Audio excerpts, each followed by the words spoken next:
Ndikulandireni kulikonse kumene mungakhale nthawi ino ndipo kuchokera kuno ku Times Television TTV komanso Times 360 Malawi komanso pa Times Radio tafikanso ndi program ina ya Times Exclusive. Program imene timakhala tikucheza ndi akuluakulu osiyanasiyana mdziko muno amene ali ndi nkhani yokuti afotokozere ku mtundu wa Malawi. Dzina langa ndi Wonder Msisia ndipo program iyi imatifika ndi thandizo lochokera ku Rainbow Paints. Khalani pompo. They say blood is thicker than water. Reality tells us that even family lets one down sometimes. We still have to face the harsh weather as individuals. We say Rainbow Weather Shield paint is thicker than blood.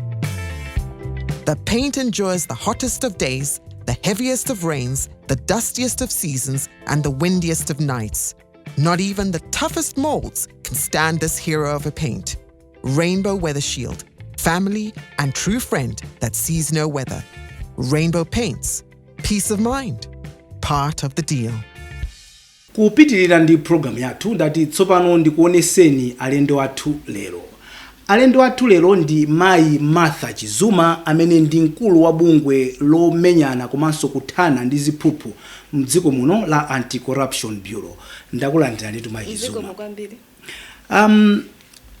Mene tangotenemu anthu auziwiratu kuti pano nkhani zijaso tabwera nazo. Tiyambirepo kuti pompano pamachitika mwambo wa dialogue kuwafunsa anthu osiyanasiyana pamene mukukonzanso ndondomeko zina zokuti tisatire ngati ziko National Anti-Corruption Strategy NACS yachiwiri. Yoyamba tinachita bwanji strategy yathu? NACS yoyamba I think inakhala from 2008 I think to somewhere 2017 no 2008 to 15 yes, 13 15 yeah. thereabouts ina ntchito yake inapanga to an extent koma nokubwera ndi NACS 2 kunena kuti no tipange improve on NACS 1 and mukuona kuti mu NACS 2 muli zambiri zina zoonjezera zomwe sizinali mu NACS 1 khani zina zoyika kuti mapira zena amene analibe mu NACS 1 tinaonjezera mu NACS 2 kungofuna kupanga emphasize this point yomwe NACS onse wafuna kupanga put forward kunena kuti ntchito yothana ndi katangale siya ku ACB siya Martha Chizuma siya aliyense ogwira ntchito ku ACB ndi ya dziko lonse nchifukwa mukuona kuti mu NACS 2 muli mapira tikutchati mapira nsanamira zosiyana azimayi achinyamata media ma CSOs boma ku parliament onsewa tandoza kuti ndi representative figures ya society ya Malawi yomwe nena kuti to safe mothandizana tenti gwireni ntchito imodzi yothetsa ndizo. Mmene mayankhula mutsegulira ndondomeko imeneyi kuti NACS 2 imeneyi kuti kodi zaka 5 zinazitenda bwanji polimbana ndi ziphuphu manayankhula ndithu kuti tikuyenera tikhale wona mtima komanso tikuyenera tikhale olimba mtima chifukwa kulimbana ndi ziphuphu ndi ntchito yokuti tilimbe mtima. Mukuyankhula chonchi chifukwa chakuti mwazionako mwina mmene mwagwirira ntchito kumene kuko. I think it's not something kunena kuti sindima nalibireto idea komano mwina nokubwera no ku ACB chifukwa tuli namba mu June ndi kuti ndikamafika pa mwina ndakwanisa miyezi 6 it means kuti mu miyezi 6 mu ndaona zinthu now a personal and close kuti ndaziona no close as to how depressing I would say the situation is in as far as corruption ndziko muno ili concerned. So ndikaena kuti kulimba mtima yes it's at two levels. Many ili environment panopo ndizozolena kuti ukoza kungona kuti mwina 90% ya anthu amalawi akupanga corruption. Now for you to be different in that environment it takes a personal inside courage.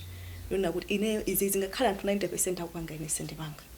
Komanso courage ina ndionena kuti no ukaona munthu ina akupanga khala ndi courage yokanena kumene ukwenena kunena ziulule ndicho linga cholena kuti amene ali ma institution ngati FSB tithe kuona kuti tingapange bwanji. Imodzi mwa nsanamira zimene timawunikamo musanamira 7 zimene zimakambidwa muje mkumano umenewu inali imeneyo yokuti mwina whistleblowers protection, kuti anthu amene akunena azitetezedwa bwanji zimene zikufunika kuti act yake ikhazikisidwe padakali pano pamene palibe. Anthu ena kumanena kuti kodi munthu akakhala kuti wanena iye kuti pakuti ndaona kuti kukhanga pakuchitika zakatangale zaziphuphu, kodi yemweyo samayina kuti akakhale mboni? Does a whistleblower automatically becomes ujeniso okaperekera umboni kapena zimatengera kuti because nkhani ye mabwera chifukwa chokuti akuti pena ukakalembesa statement ku police amapezeka atengano mayina ako ma details ako chani pofuna noti achite capture nkhani manager or complaint ija tizipanga bwanji? Sindingapange comment sa ku police komano pamene pa whistleblowing ipo nthawi zina ukhozopezeka be kuti ndiwe as a whistleblower ukhozopezeka kuti ndiwe mboni komabe pamakhaso nthawi nkhani nthawi zimene zimakhaso zambiri pamene ma complaint ambiri amene ambwera kupiro actually ambiri amene kuti sindifuna ndidziwike koma so long as atipatsa ma details okwanira ma details chachitika ndi chakuti uyu akuba mwakuti uyu akulandira katangale mwakuti ndipo ndalama zozikumenda mwakuti umboni wina omwe ndinaona ndi uwo kungotipatsa information manager olwasana tipatse even identity yake ife tikhoza kukangalika nawo ndikufufuza ndikupezeka kuti tapeza information yokwanira kuti tikhoza kukhala convinced tikhoza nayo ku court. Ndizophweka bwanji mai Chizuma kuti munthu ngati ine pano ndikamunenere munthu amene ali ndi mphamvu zambiri chifukwa nkhani imene even mkumano uja anthu amene akuti chabwino katangale amachitika ma levels osiyana kuti komanso ali ndi ma threshold awa kuti ma peps awa politically exposed persons ali kumbuye kwa mphamvu ali ndi zimaudindo akugwiranso ntchito zotumikira atangoti adziwa kuti whistleblower amene ndi wanda sathana nane tizipanga bwanji even tikama kuti ine ndikufuna ndikablow whistle ya peps. Yes one inuyo ngati awanda ndipo muli ndi ufulu ndipo muli ndi mphamvu ndipo muli ndi udindo onena kuti ngati a peps mukuanenawo akupanga di zakatangale mukuyenera kukaneneza mukuyenera ndithu kuaulula chifukwa chonena kuti akamapanga zakatangale acha akubera nitu inu nomwe sakubera so munthu wina matax athu aja tikumalira nawo aja tikumabangula nawo pa Facebook kuti pali pose kumashuwa za matax ndi yomwe akuba peps onde mwina anthu tikamaziona from that perspective from that angle kunena kuti awatu awa akuba ndalama zija ndikulira nazo za taxes zija zomwe ndikupereka munjira zosiyana to fund government services ndizomwe akuba awawa chimene chokhacho ngati sichikuwawa and I don't know what else kuti chinga kwawe niso ndishani so mukama pita ukanenera ziphuphu mudziwe kunena kuti akundibera ndalama zanga ndipo zimene ndikunenera zindi ndalama zanga so ngati mukungola kuti anthu adzikuberani kumati ati ndikuopa pamene anthu aja ali on those whether elected or appointed public officers ali pamene pacha on public trust yake ngati akuti public trust public yosinu no so akupanga breach that trust akuphwanya chipangano ndiye mudzika panga mantha kunena kuti mukanene ine ndisapange mantha chabwino ndazanena inuyo nanga mayi mwalimba mtima bwanji chifukwa muli paphata pa kulimbana ndi ndewu imeneyo ndinu yes siyanuka koma imazafika pena timazakusirani ife nkumayonerera ukoko kuti kodi mayi aja athamanga nayo bwanji maka amene wawawa ma politically exposed persons ali pakati pa mphamvu zikukhala bwanji myezi 6 imene mwakhalayi ngati sizinachitike kwambiri mukuona bwanji kusogoloko kuti mwalimba mtima muzithamangisa chejumo osamangogwira timausipa apapa koma zimene akutenga zindrama zikulu zathuzi mwalimba mtima bwanji? Ine nangasi ndinalembera ntchitoyi nakapanga ma interview ndinalemba ndole ndinkadziwa chomwe what I'm getting myself into. Of course nkhani ndiwena kuti the stakes here are very high than kumene ndinalete ku ombudsman. They are very high because there's so much at stake for people. Koma I think principle yomwe ndimadziwa sindizasintha regardless of wherever I go to, even from SAP, is kunena kuti amene amantereza ndi mulungu icho chokhande sindimasunda olomuna chota sindimasunda. And another thing which I really believe is kunena kuti mulungu yemwe amene ndimamukhulupirira sadzalola kuti ndidzafe a day later or a day earlier than the day which God set for me. That said, sindinganene kuti I would put myself in harm's way. So that means kunena kuti pali zina zomwe ndimapanga personal kwa moyo wanga. Ndimadziwa kuti kumalo kwina sindingapita. Ndimadziwa kunena kuti mwina pali ma group ena sindingapange nawo intermingle or whatever. So pali zina zomwe umazipanga anopaweka kunena kuti izi mwina zomwe zikhozondithandiza kuti ndikhale a bit more safer. Other than that, ndimeti makhani ma security policy wa kunyumba, personal protection nthawi zonse tikamaenda. Yeah, so that's the best that I believe I can do. Kwinako ndimeti kunena kuti ndimangomusira Mulungu. Mwagundapo nkhani zina papa za anthu akuluakulu. Sizinathe zikamba kwambiri, zili mabwalo a milandu, zinali zovuta bwanji kapena zophweka bwanji kuti mugwire ntchito yanu popanda wina kulowererapo kukuuzani chochita kufikira pa mlingo metili pano. You know one thing, and mwina munamva ku conference kuja kuti nthawi imene timapanga conceptualize conference omwe tangokhala nayo. One thing that we realized kati mkamene tinalipoko kunena kuti maybe what we have now is an environment which has never prevailed for some time in Malawi. An environment, a conducive environment for an anti-corruption fight. Why? We have a new government that came on the platform of rule of law, anti-corruption, human rights, and then you still have a very active citizenry that every day is demanding accountability.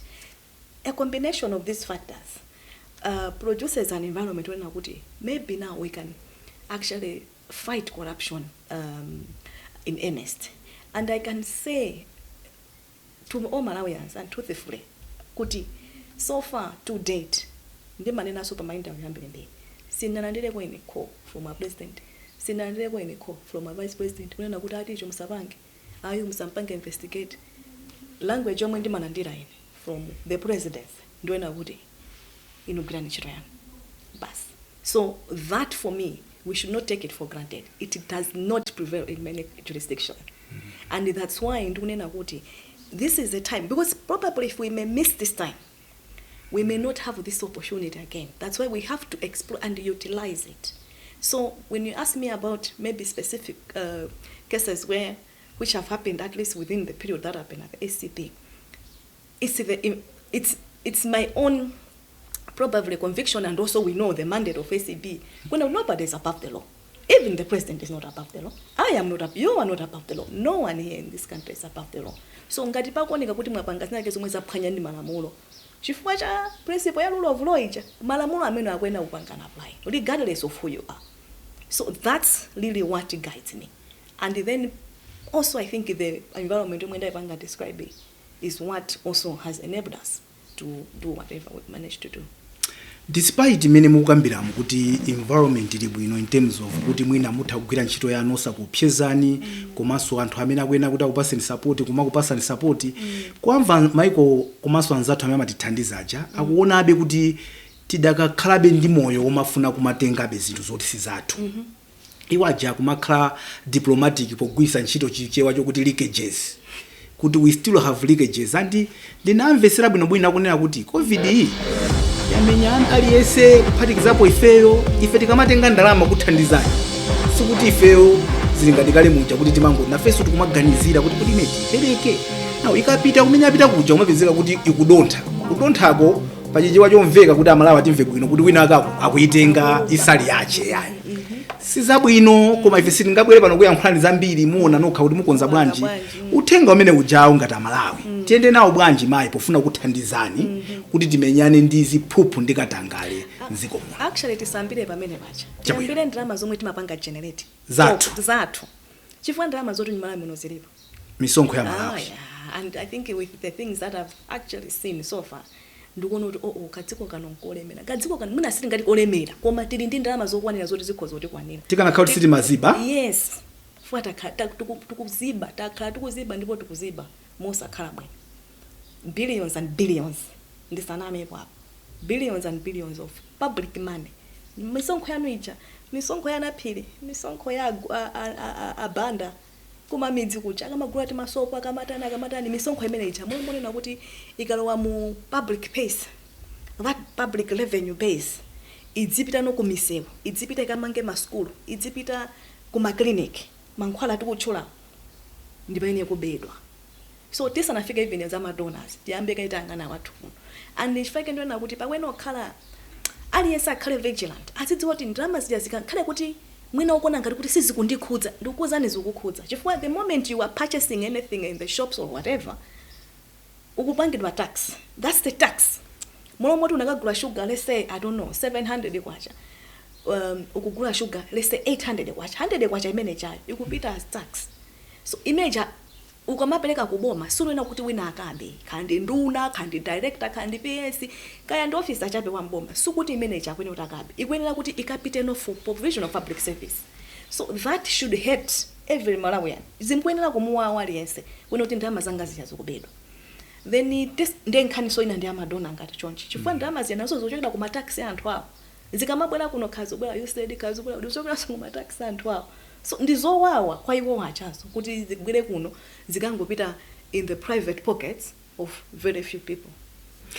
Mumanena kuti tikamapitiliza mene tikubera apapamu tokhaso nkumana mizana kuti yayi masomphenya 2063 tikufuna Malawi wakazi akhala anthu tizalandira ma $1,000 chanja tunamizana apo chifukwa chokuti sitikuoneka anthu amene tili serious tikulikonda dziko lathu kuti tisamatenge zomwe sizathu.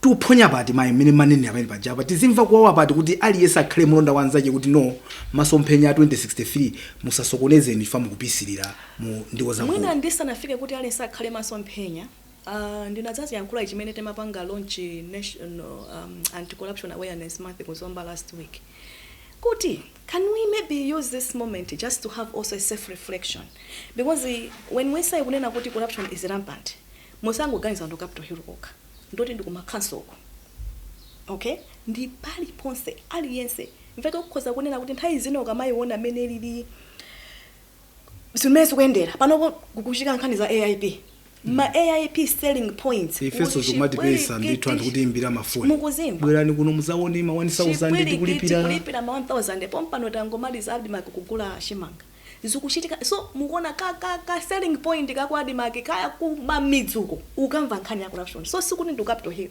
it means kuti to set the society and say up to that very local level pakuchitika katangale opi fake ndimaina kuti bwanji tipange selfless tisinambe kuti uyo iweyo kupanga pochani chifukwa mene zilimu ndikuzani because more than 50% of this people in this country are involved in corruption more than 50% and that's scary so tuphonya pati tinaluza maybe we can both speculate on that komano I think pena pake chikhalidwe chinasokonekera kwambiri actually ndimaseka ndimauza anthu umekuja unena kuti dzulo ndimacheza ndi zanga wina ake lawyer who texted me something unena kuti Martha ineyo panopo I believe kuti even ana akumabadwa mbava kale kuti kangobaba kanzimu ka umbava kangati wakatengera kwa mai yako kwa bambu wako ka hereditary yes kuti no it's in our blood zokubazi zili na blood ndiye mwana uja amabala in fact timakamba about curriculum is makamba yes curriculum ele child development ziphuzira za zimene zozo zakhalidwe integrity amene ndai ndikuza ana umabadwa tetimbava kale ukaona kamwana katenga chinthu kakuthawa kuti iwe unaphuzira kuti chifukwa all they are saying is a dad lero analibe chili chose a dad mawali ndi chigalimoto how so concept of hard work is getting lost along the way so it's a very big problem so ndimene manena kuti pakwena okhala ndithu ka self reflection kena kake kwena kuti kodi ineyo indisanambe kwalo zawo ineyo ndikupanga chani chifukwa zimambira mmakomo zimambira ku office small things ungopanga twist apa ungotere kena koyi mukakhala maudindo aukuluwa ukupanga zimene zija then at national level sikuti zimangoyambira timamba titunga timene titi fekeno tikwenena ndithu pakhale mindset pakwenena kusintha patoka then tikafika pamene popono chifukwa another thing that I can tell you is kuti and I always say this for you to be courageous ukampanga point zako kuti wanda ato yakupanga chakuti therefore uzukuloza ndani iwe so ngati wewe ukudziwa kuti uli ndi zinyakanyaka zako wapanga machine ganzi yako ukayankhula ukayankhula bwanji nza atifisa kagwa mkuna sana ndizovuta now tili pankhani yomweyi ndikubwera kwa inu supano momwe mmatenga ntchito iyi munanena kuti mufuna kupangisa kuti katangale chikhale chinthu choti chisamampas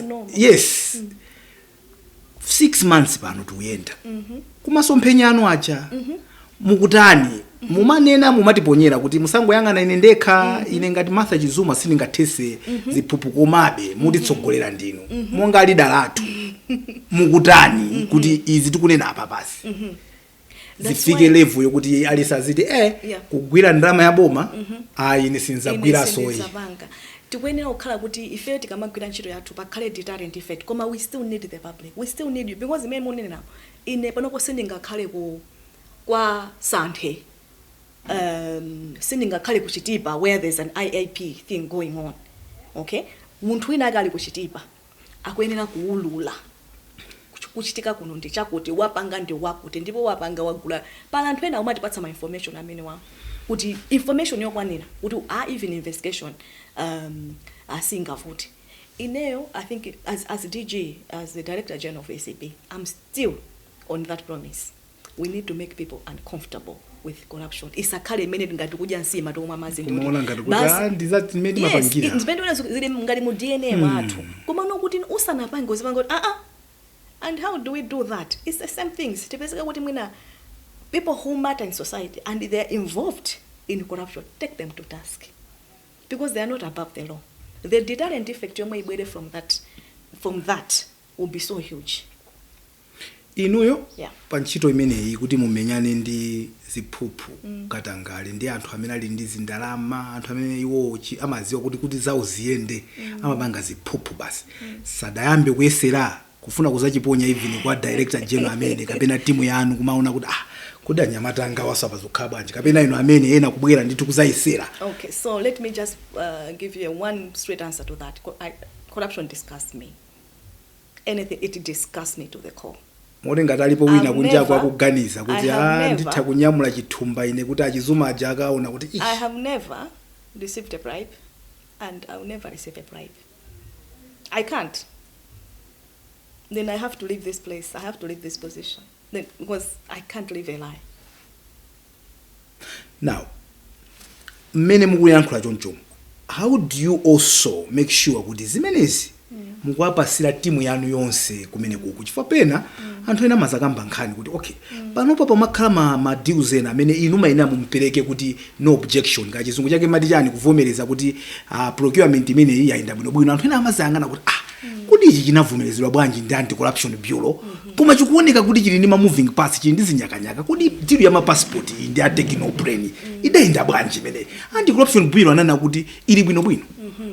How do you explain some of the no objections? Maybe anachitika mbuyo mwanu kumano kwanu to make sure that integrity is not just at the head kuma yonse as a unit. So that is coming from section 37 of Public Procurement and Disposal of Assets Act. Yomwe imapereka mphamvu kwa ACP kunena kuti asanapereka no objection aku PPDA kunena kuti procurement ikhoza kupita ACP so apange vet. And in Kenya again, ndifuna kupanga control exactly what we are talking about, controlling corruption. I need to say here, from what I have seen so far within the bureau, where billions and even trillions of quarters are being lost is public procurement, and it's so depressing.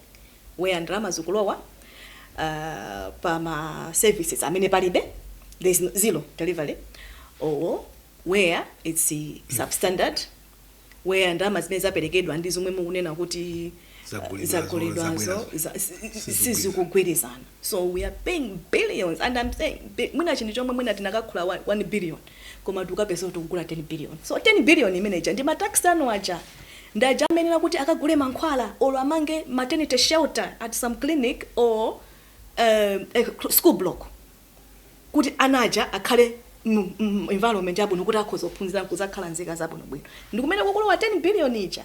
So sikuti ndama zimachokera some space or somewhere, it's still that money. So that's what we are supposed to make sure that we protect. Now section 37 ija inangobwera chonchi chete koma as to how now probably the bureau can actually do that. From what I've seen is only zadutsa mastep ambiri mbiri kunena kuti nthawi zina mapanga ku bureau tili ndi ma sections ma directorates kuli corruption prevention kuli ma investigation kuli prosecution kuli public education. So zinali kuona kuti I think if chingo ichi kile ni lamulo limene ma design ambiri mbiri on how to actually effect that law.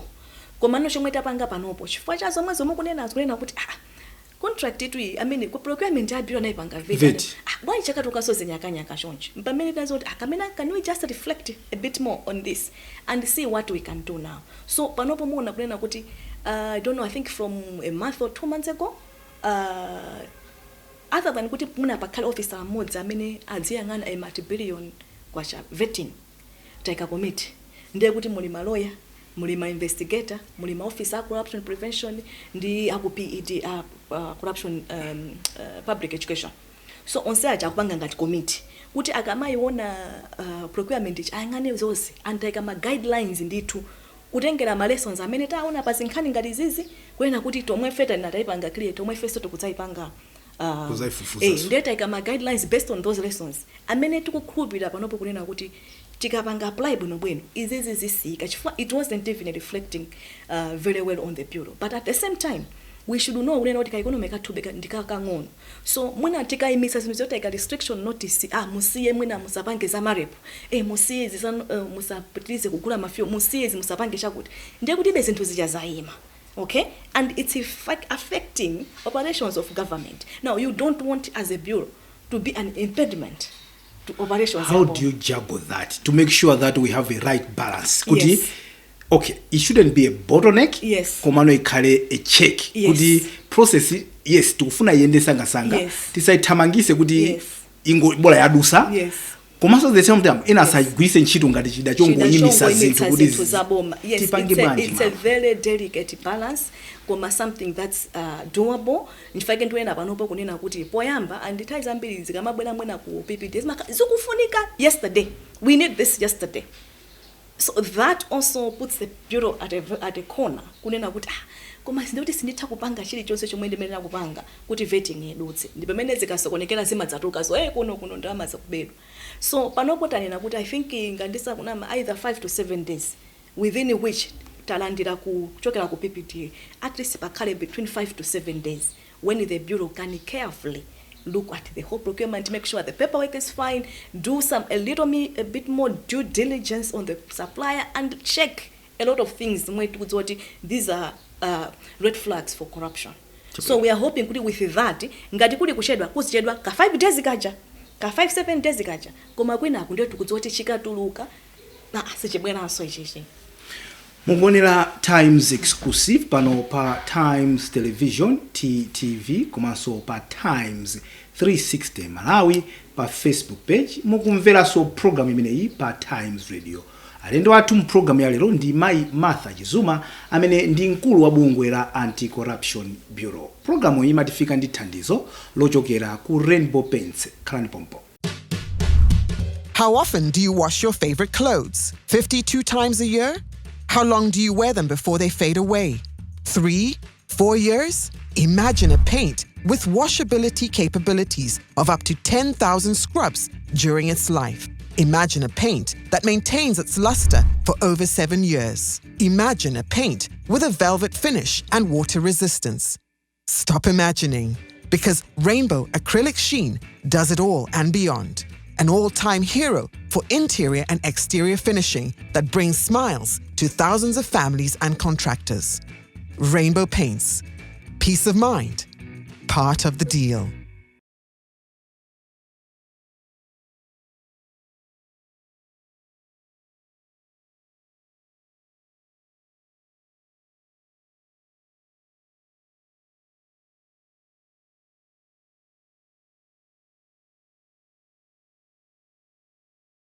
Ndakulandiraninso pamene tupitilira ndi program yathu ya Times exclusive pompano pa Times Television TTV komanso Times 360 Malawi Facebook page komanso pa Times Radio. Ndi Mai Martha Chizuma amene ndi mkulu wa bungwe la Anti-Corruption Bureau.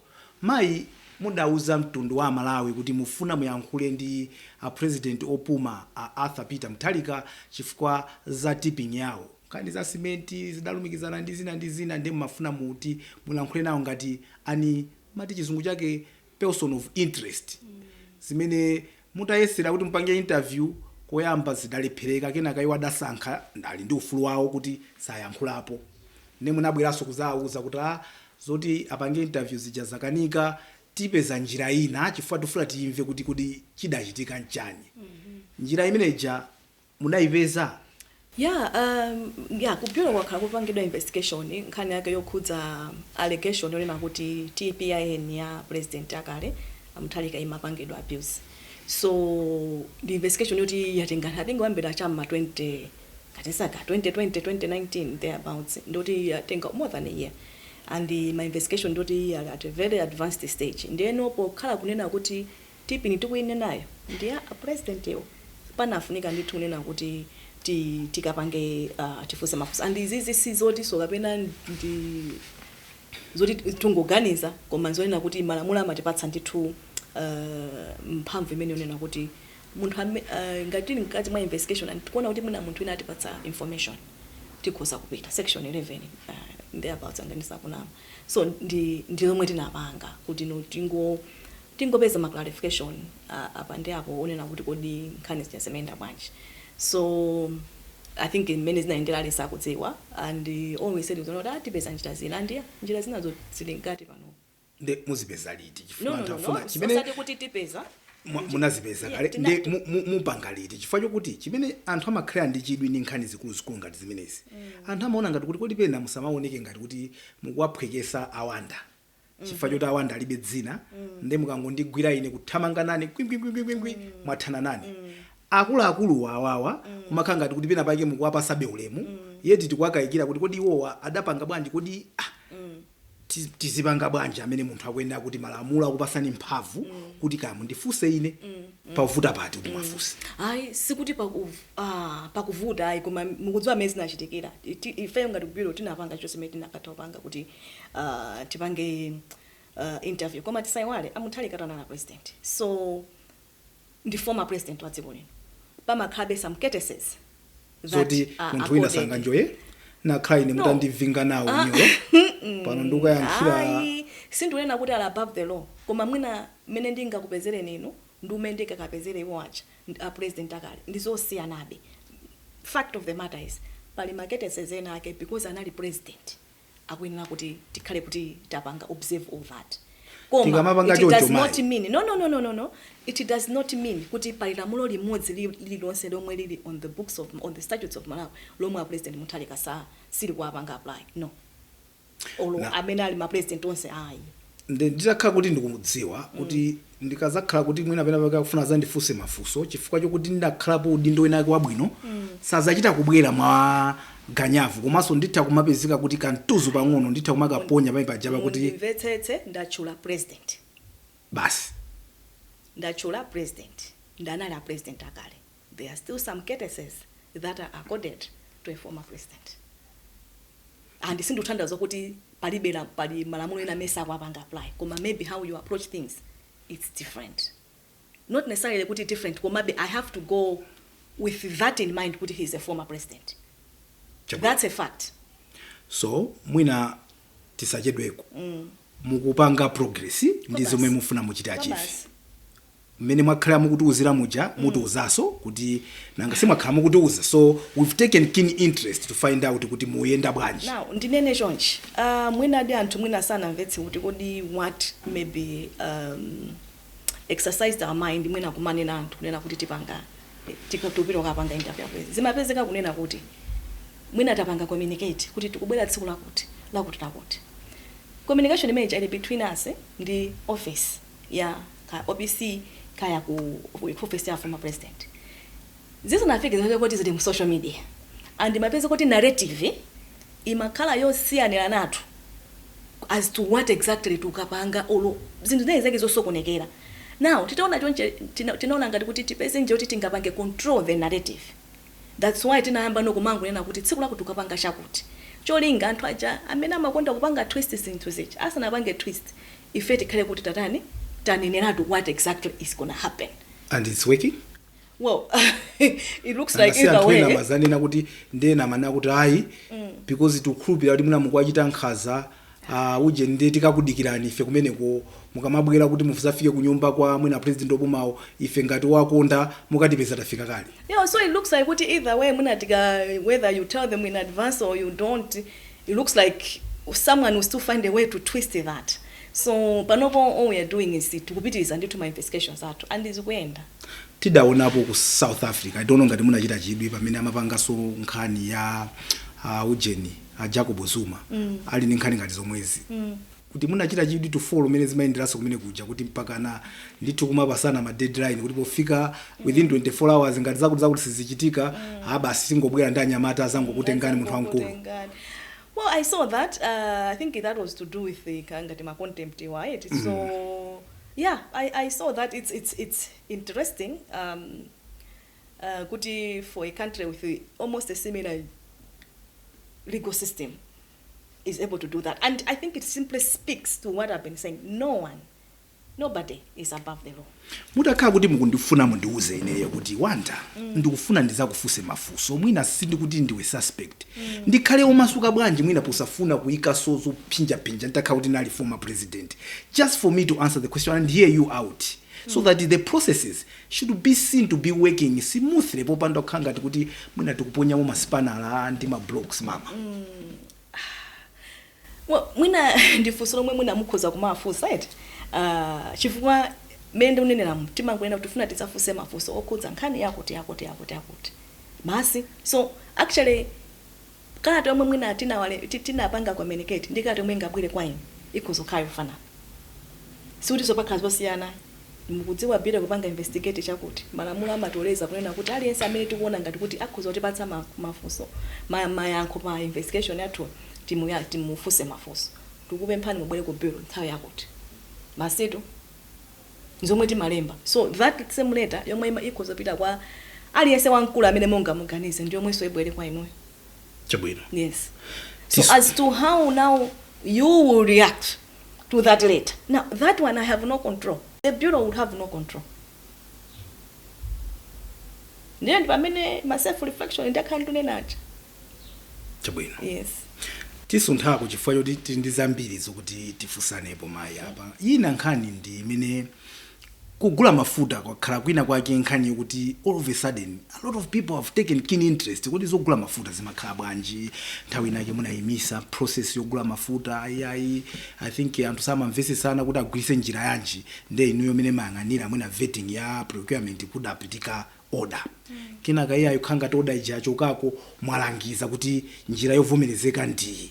Kenaka tinazamvaso amene ogula mafuta akubwa kuti yayi anatifotokozera bwino titafusa kuti kodi matanthauza chani za DDU X tank kandi DPU atiuzano kuti sankhe njira iyi kodi mmati chani mauza bwanji anzathu ogula mafuta akunokuma zakagulidwe kwa mafuta chifukwa pali zambiri mbiri zimene zimamveka koma sitinamve kuti ino ngati ACB mmati chani. Okay, chomwe ndinganene ndinjoyena kuti ife ngati ACB tilibe mphamvu yonena kuti ino anokuma gulani mafuta mugule motere ayi. Nkhani yathu ntchito yathu ndikupanga investigate allegations of corruption. Inabwera complaint manager kunena kuti there are allegations of corruption in the manner in which the whole procurement process was done. Tinapanga investigating ngati fako pure.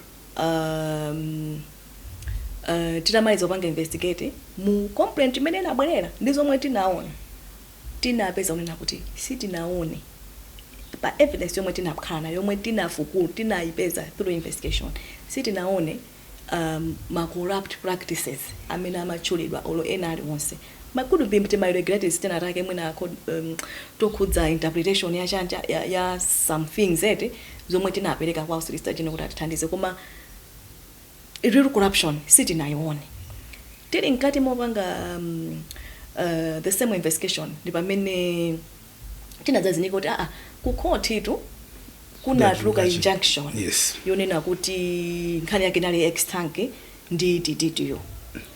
So nthawi imene timawapanga release anokuma kuti mukhoza kuka ku consent to deal sitinapeze chichonse pitirizani procurement process koma popanga muonetsetse kunena kuti you poyamba tinaimba kuti use ex tank, right? Because it was many tinapangira interpret at that time, the court judgment, not at that time, because ndimetina zayonera fair judgment yathu. Now, after a few days, there was a need for we were informed kunena kuti no that's not what the court judgment said. The court ruling did not say use ex-tank. You understand? The court ruling simply said you cannot use TTO. And that exactly was the wording of the court. And what we did was simply to write a letter of clarification. So chicho se chomwe tapanga pa nkhani ya Nokma as to how they do the processes and whatever is exactly what the court had said. If tilibe mphamvu yonena kuti tipange override zomwe court yanena, hayi andisimbali yathu yonena kuti mukagulise ntchito izo ndiza Nokma ngati PDE a procuring entity ndi ku PPDA amene amapanga overlook the procurement of things in the country. Nimafunsa nkhani chifukwa pakhalano anthu akumakukana kuti khodi linanena kuti musagwiritse ntchito DDU Nokmaso inachita kunena zomveka bwino tinaona ife kuti ati use ex-tank koma mwapezeka kuti mwakapeza njira ina anokaya kuti DPU kodi mukupanga bwanji. So mabwera muchipwirikiti mene munde ndimafuna kuti ndikumvere nde muona kuti inuyo munkangwena mugwizane ndi chigamulo cha khodi chimene chinangona kuti do not use DDU ngati kuli zina zimene sizinatchulidwe menemo zili kwa amene amagula mafuta awo kuti aone kuti asankha njira yanji. Sindikuyankhani choncho. All I can say is chomwe ife tinapanga ACB ndi chimene chochonena kuti mukamapitiriza kugula mafuta musayuze TTO. Chabwino. Yes. Tili kunsonkhano umene tikugwiritsa ntchito kwambiri imene tikuchita interview yathu iyi kumakambidwanso za my irregular recruitments.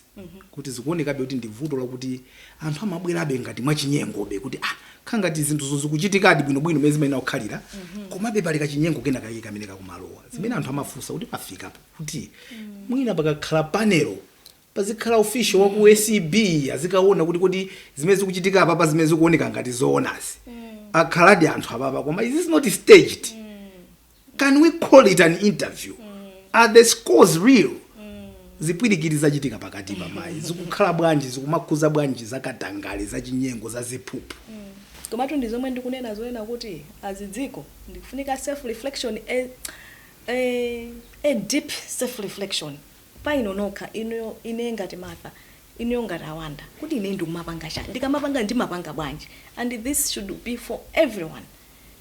Chifukwa zimene munenazo ndi kubiro tikakhalako tipita kuma interview yanga panopo ndimaseka ndi officer waku office kuti look at how many complaints we are getting. Amati report center madam is just overwhelmed with reports za AIP. My investigator too, not more than 40 or not more than 50. Seriously, tikwanitsa kukhala konse and mufuna ndizonena kuti tafika pamene popo amala kunena kuti we can't do right without being watched. So those are the things mwina tikamenda kumpingo abusa adzikankhula zinthu ngazimenezozo.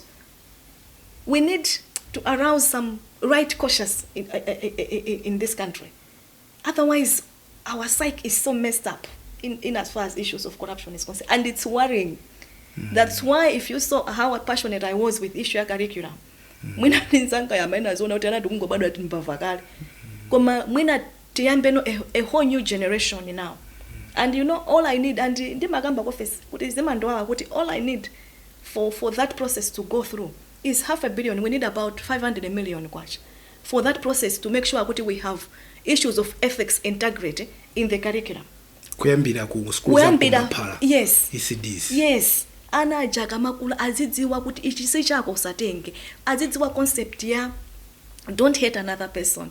Azidziwa concept ya munthu umafunika kugwira ntchito kuti upeze ichi osati kuti ukabe.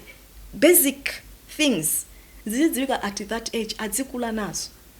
Chifukwa otherwise ndi ana omwewa amene amazakhala ma PS, amene amakhala ma director, amene amakhala ma audindo onsewo. Ngati sita konza at that level zomwe I think we've really lost out ababa, but we need to start correcting that. Chabwino. Yeah. Tuthamangisana ndi nthawi zina mmagwira bwanji ntchito mwina ndi mabungwe ena amene amalimbana ndi ziphuphu maiko ena. Tamvapo amalawi ena kuti agwidwa kaya ku England khanga ta mapanga za ziphuphu anthu mati kuti awana tidusa bwanji kuno ukagwidwa uko. Mumapasirana bwanji mukamva nkhani ngati zimezi zimwenazo kuti kaya amalawi mwina kuchokera dziko lakuti pajati ndi amalawi osiyana-siyana. How do you work with other anti-corruption fighting agencies mwina maiko mwina? No, I call it mutual legal assistance legislation. Yomwe, I think it's also at a international level yomwe timati legal assistance where you seek assistance from another country for some of the investigation that you could be going through, you could be undertaking in your own country. Komanso pamatokhala ngati pali maiko ngati US and UK, those are the ones that come immediately to my mind, where ngati ku US I think FCPA, Foreign Corrupt Practices Act, and in the UK the Bribery Act, where it does not matter where that or corruption has been committed, so long as you are a UK citizen or a US citizen, their government there will follow you. Yeah. Chabwino. Yeah. So chimozimozi hivi na Malawi amene agwidwa kuti anapanga katangale kuno, ndi akagwidwa ataipita maiko ena inunso makha kuti akupasa information major. Do you take any interest to find out kuti what exactly were they involved in? Let's say Malawian of Asian origin, they have been arrested in UK on issues to do with corruption. How then do you handle those things? So they are both Malawian and yes. And the yes, Malawian they're actually Malawians, yes, of a certain origin. Yes. I don't know if that has started working in some dual citizenship. I don't know if that has started working where people have got dual citizenship. But I'm saying in that case where by 90 incident, yoti Malawi adakagwida ku UK kuda kupanga za ziphuphu. Ndantamana kuti amabangira za ziphuphu zokuti ku Malawi. So anali parada ndi anthu mati kunoko anati thawa bwanji kuti sana gwidwa kutuluka kuno akamugwira kulowa ukoko koma ma issues okhuza ziphuphu tili maina koma sitachula chifukwa chokuti nanga tichite kutchula kuti ndakuti akuti adalembedwa ma newspaper amu anthu ndithu amene adachita zimenezi. Okay. So all I know is kunena kuti pamatokhala ngati menda nena kuti malamulo ngati aku England amene munthu mwina akugwira ntchito ku Malawi kuno akupanga business ku Malawi kuno koma ndi citizen wawo wa ku UK, so wapangadi zinthu zosokonekera ku Malawi kuno.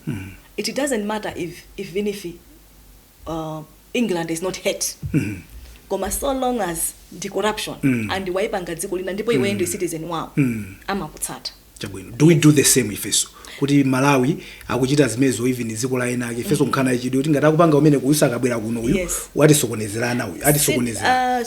Since I've been there, I haven't seen that we've done that, but there's a provision I think kumapeto kwa Corrupt Practices Act, I think section 50 or something like that, imene matopangala upanga zimezo.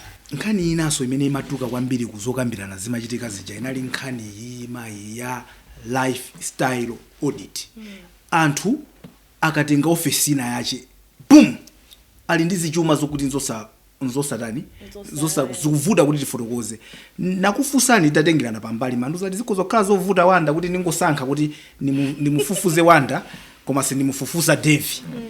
Mufuna be kuti anthu azibwera zadandaula even iniyo mutamaona nokha chifukwa choti ngati bungwe lanu ndilo limbana ndi kuthana polimbana prevention. How do we prevent corruption when we can see it but there's nothing we can do about it?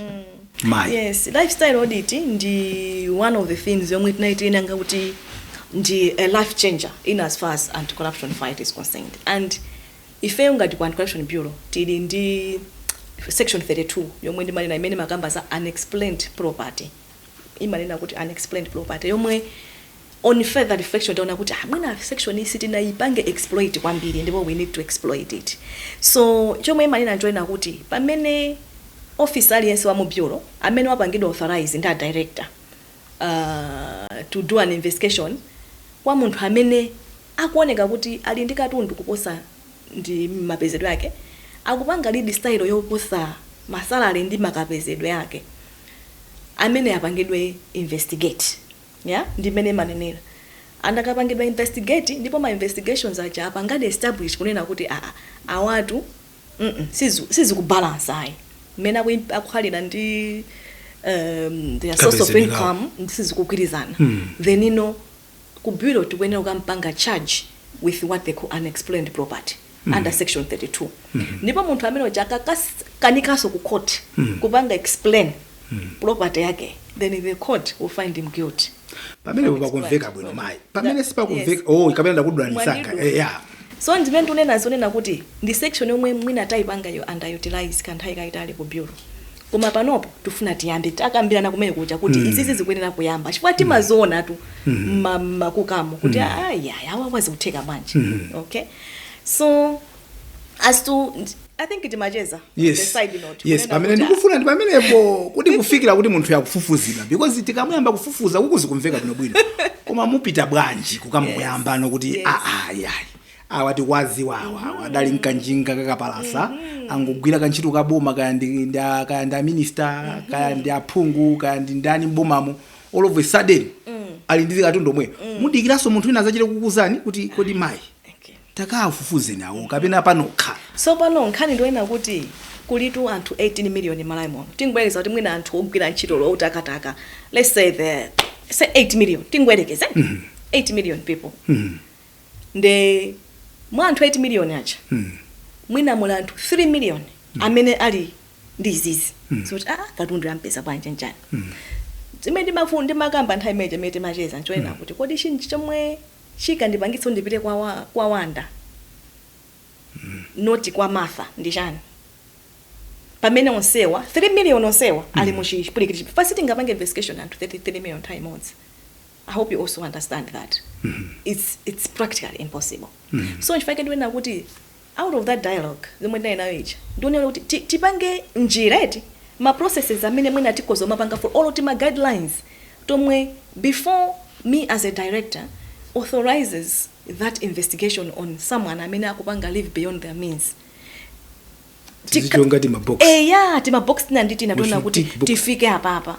Chifukwa ndizomwe zoena kuti ndinkakuza nineyo kuombudsman kucha kunena kuti ineto sindingakapanga investigate nkhani onena kuti walembedwa mola kwikwa uyo kuntchito popanda kundipanga complain chifukwa anthu omwe azana kuti wabwera akandifukula mpaka na mulungu akampeza kuti ndiwa watu mukupanga zodana naye olo muona mezi makhala wa malayi kuno so zimene zonse tipanga pakwenda kukhala kuti pakhale njira ndithu ndondome kwemwe tikwena otsatira ma box amene mwanena kuti zipanga timena kuti no tipanga ayi nanga siyena amapezeka kuti mpaka na atuluka mu office muja muzafufuzabe amene aja kuti adatuka mu office koma anatenga katundu okuti anthu timaziwa. I can tell you tikamafika by early next year kupira kuti katitamba zimene zonse.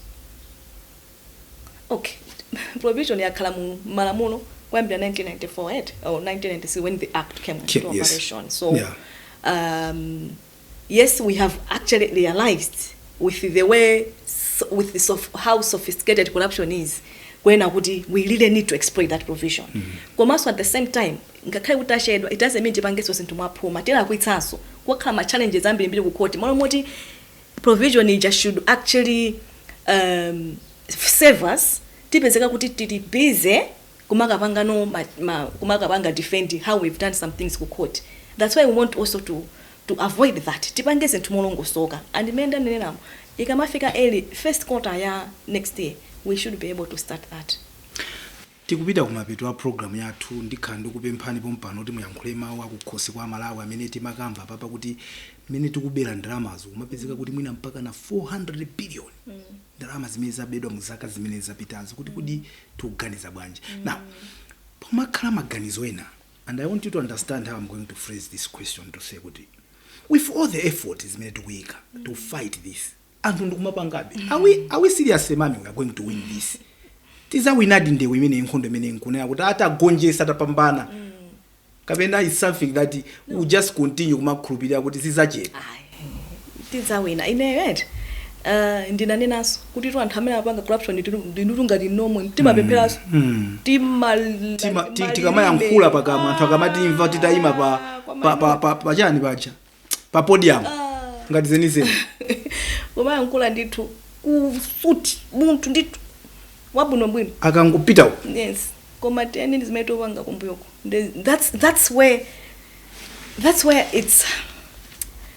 it's so disturbing I think for even us at the bureau kuti so how do you reconcile even your life yourself you understand so mpamene tunena kuti sizitengera ku bureau mwina zurengera mwina kuma challenge so ndi mapira kuna anthu anu ndi amene to amabweretsa so cha 10 cha mbiri so ma offerings ku charity ndama zokubatu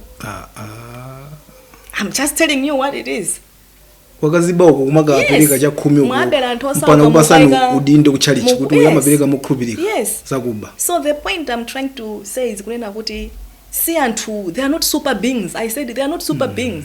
They are They are ngati people like ifeyo. yes. Oti timoneka ngati anoma bwino chonchi koma sorry Mbava zathu. mbava.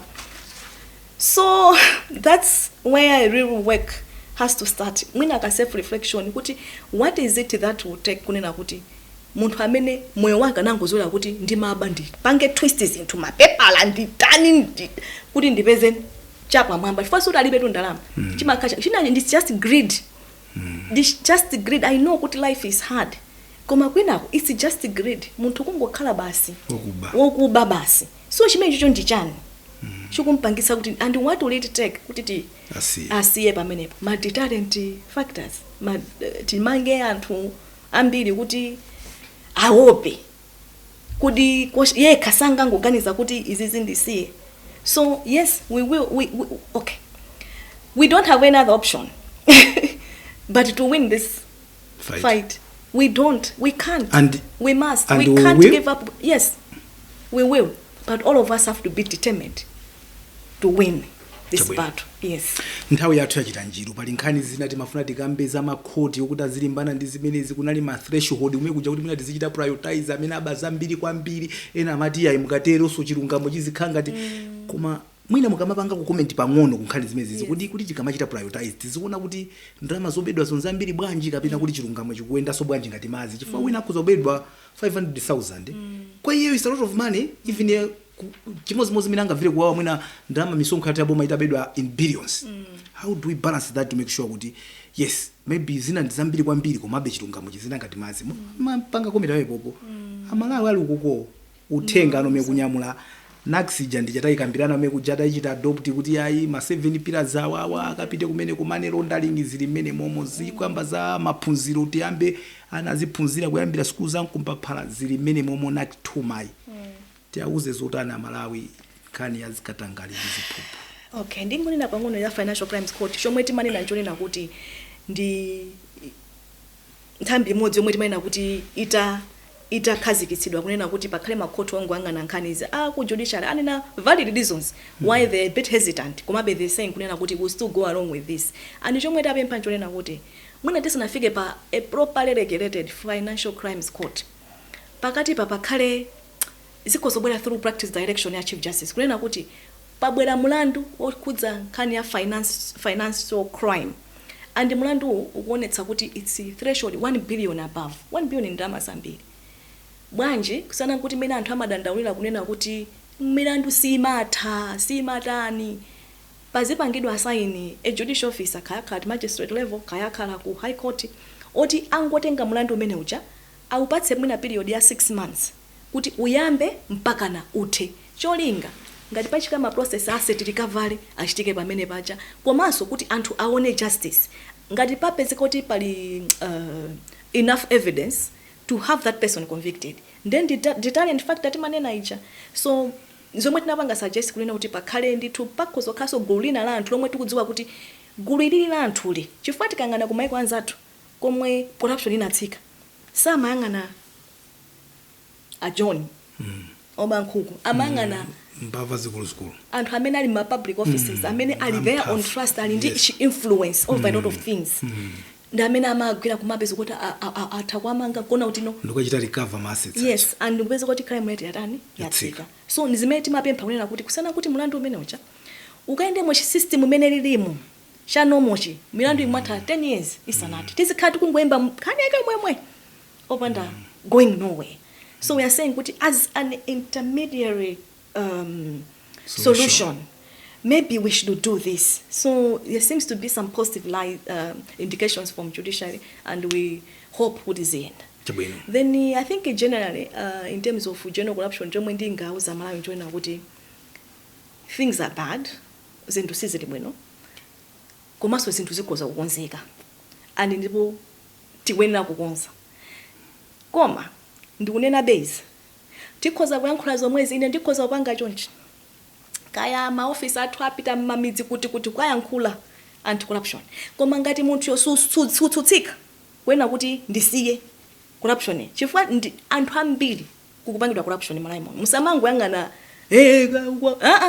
ndi anthu ambiri ena kuti amakhala likiti mwina even ma social media koma nawo sakupanga nawo zomwe so anthu ngati tosefe tikhale ndi self reflection una kuti chimene ndopanga chiniti chani chifukwa corruption amene ichayo ndi amene akudyabe ndalama zaboma sikuti munene kuti chifukwa choti wapanga ndiyo ndesi chifukwa amene wapangayo even ngati sali minister or PS or a public officer amene wapangayo weso ndi corruption ndipo you are still reducing the public revenue so no tikamene kuti boma lilibe ndalama kulibe kuzindu zipatala ndalama zake ndi zomwezo sikuti ndalama zina zimachokera kwina ndi ndalama zake zomwe boma limatenga from our taxes from a lot of my taxes amene timalipira so ndalama zatimati tikamati tax zipite for public service zikamange ma school block zigule mankhwala zipange misewu zipange chani koma ndalama zimene zikupita into private pockets za anthu ochepa malaimon amene akupanga corruption.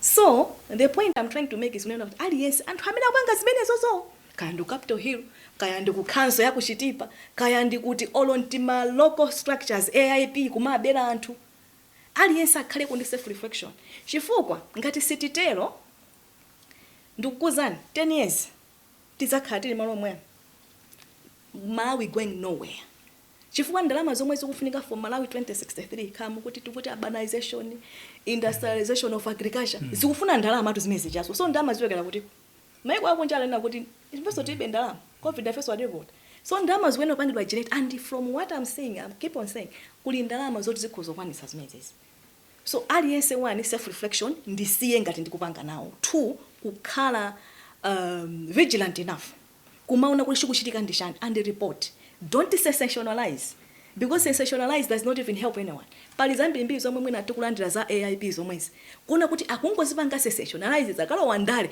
kupita kutumiza maofisa ife kukangaliko kutumiza maofisa akapeza palibepo chilichonse so taluza ma resources taluza nthawi. But if you keep on sensationalizing for purposes of kuti mulandire ma likes pa Facebook and you don't give hard facts, we will not go anywhere. So stop sensationalizing. Tell us facts. If you give us hard facts, we will work with that and try to see what we can do to make sure we deal with that. Yes. Padali yomalizira kwambiri anthu ena amaganiza kuti mwina naming and shaming itha kukhala njira imodzi yokuti meme kunenera kuti anthu pamene tingoyangana kuti ayi andale akuba kaya akutani kusapezeka kuti kuti azibusa asuna usamatenga nawo dramas ndeti kaachula kwachitisa manyazi.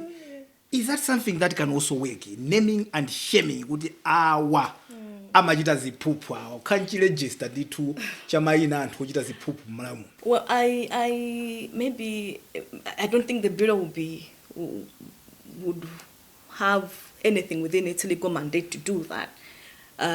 All I know is kuti ife ngati ku bureau tikapeza kuti apanga arrest aliyense timaika public release paka khala tupachika conviction timanena so kuti akuti achamanga ngati awatulutsa taluza case timanena so kuti tatani taluza case. So I think ndikozongo ankhula za ku bureau to that extent.